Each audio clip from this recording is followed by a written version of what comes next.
लड़की थी, उसकी 3 बहनें थीं। वो सबसे बड़ी लड़की थी, 2 बहनें छोटी थीं। उसके माता पिता जब लड़की सयानी हुई विवाह के योग्य, तो वो ऐसी थी बिल्कुल 2 चोटी की, ये गांव की बिल्कुल 2 चोटी करके बैठ जाती थी, थोड़ी सी सांवली भी थी। और उसके माँ बाप ने बहुत लड़के ढूंढे पर कोई लड़का उसे पसंद नहीं करता। वो बड़ी दुखी हो जाती। जब कोई लड़का ये कहता कि ये काली है, तो वो लड़की को अंदर से आग लग जाती कि देखो मुझे नकार दिया गया। अब उसने भी धीरे धीरे विवाह का प्लान छोड़ दिया। अंत में उसके माता पिता ने एक लड़के को पसंद किया और दहेज में स्कूटर देने का लालच दिया। मुंशी प्रेमचंद्र जी कह रहे हैं कि स्कूटर के लालच में शायद मेरी बेटी का विवाह हो जाए, उस बाप ने यह सोचा। तो लड़की भी तैयार हो गई। उसने आज अपना मुंह धुला, साफ सुथरे से बढ़िया से कंघी की, बाल आज अलग प्रकार के सेट किए और गई। लड़का आया देखने के लिए। लड़की के पिता ने स्कूटर का लालच दिया।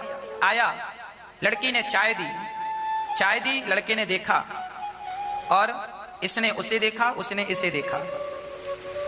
आज पहली बार इस लड़की को वो लड़का पसंद आया। लड़के को लड़की पसंद आई, ये तो बाद का मैटर है, पर उस लड़की को ये लड़का बड़ा पसंद आया, बड़ा सुंदर था, इसे अच्छा लगा।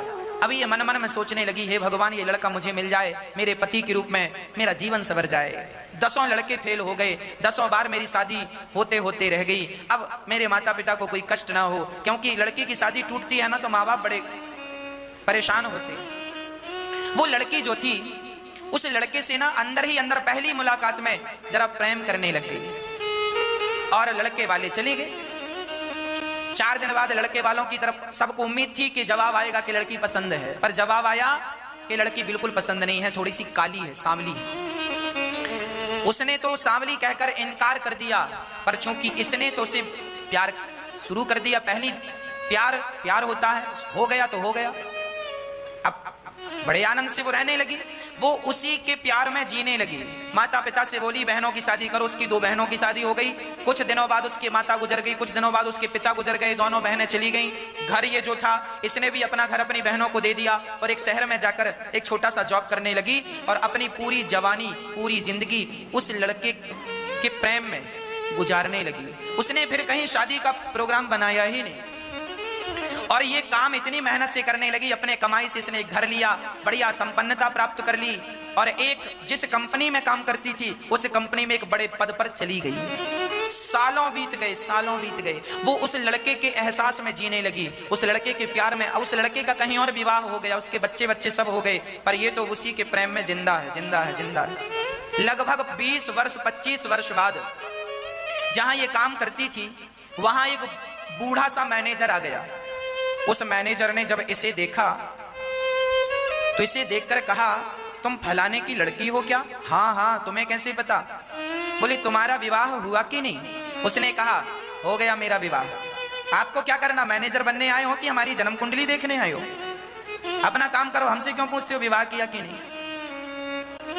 तब वो बूढ़ा मैनेजर रोने लगा, बोला वही लड़का मैं हूं जिससे तुम्हारा विवाह फिक्स हुआ था और मैंने तुम्हें नकार दिया था। तुम इतनी अच्छी थी, इतनी संस्कारी थी, इतनी सुंदर थी, फिर भी मैंने तुम्हें नकार दिया और बाद में मेरी शादी एक सुंदर लड़की से हुई और उसने तो सुंदर जितनी तन की थी, मन की उतनी गंदी थी। कबाड़ कर दिया जिंदगी को और नरक हो गई जिंदगी, घुट घुट के जीने लगा। अब वही लड़का इसके सामने था और इसने प्रस्ताव रखा कि अब तुम हमसे शादी कर लो।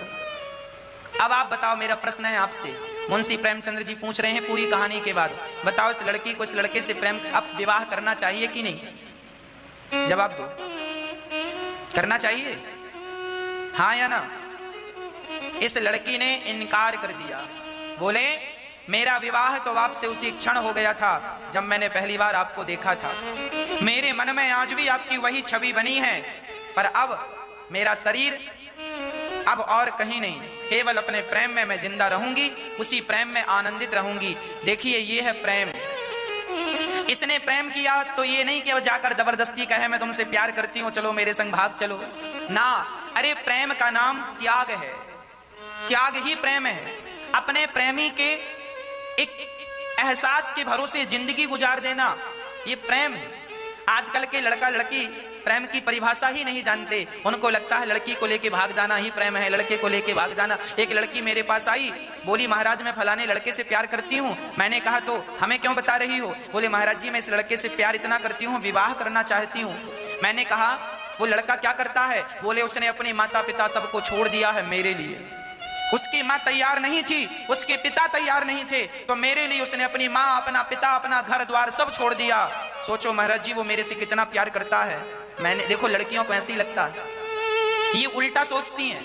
इनको लगता है कि उसने अपनी माँ छोड़ दी, पिता छोड़ दी, हमारे लिए हमसे कितना प्यार करता है। अरे जब वो अपनी माँ का सगाना हुआ, जिसने पेट में रखा 9 महीने तक, जिसने अपनी छाती का दूध पिलाया, जब ये अपनी माँ का सगाना हुआ, तो मेरी प्यारी बहन क्या ये तेरा सगा होगा? पर आप उल्टा सोचते हैं, आपको लगता प्यार करता है। क्या करें, अब आपकी सोच ही ऐसी है। जो अपनी मां का ना हुआ, अपने पिता का ना हुआ, वो तुम्हारा और हमारा होगा। इसीलिए जीवन में प्रेम की परिभाषा, मधुरिमा कंठ में ना होती तो कंठ विष बन गया होता, वेदना हृदय को ना छलती तो हृदय पाषाण बन गया होता, और वासना यदि प्रेम को ना छलती तो प्रेम वरदान बन गया होता, और याचना भक्त में ना होती तो भक्त भगवान बन गया होता। याचना भक्त में ना होती तो भक्त भगवान बन गया होता। और वासना जानते हैं ना, वासना यदि प्रेम को ना छलती, आज जिसे भी आप देखो तो वो प्रेम नहीं है, उस प्रेम के पीछे एक वासना छिपी होती है। हर व्यक्ति की, कोई इसे माने ना माने, पर हर व्यक्ति की एक वासना होती है, एक इच्छा होती है। उस इच्छा के कारण व्यक्ति किसी से अटैच होता।